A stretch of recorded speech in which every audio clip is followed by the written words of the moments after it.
King steak. Sarap ah. Ay, Diyos ko. Tingin lang muna, flex muna sa tanong sa camera ko. Walang kapuis-puis. Walang kapuis-puis na bata. Walang kapuis-puis. 11 na, boss. 12 na po. Beef.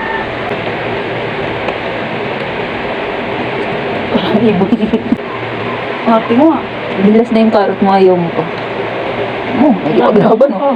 Ilaw mo na, no? Hindi yan ilaw. Pag-ilaw pala yan. Sarap, ang tamis ng beef. Ako, mas nauuga siya na ako. Masarap yan ha, kasi matuanan niya yung ano. Ay, nauuga siya sa kalakas.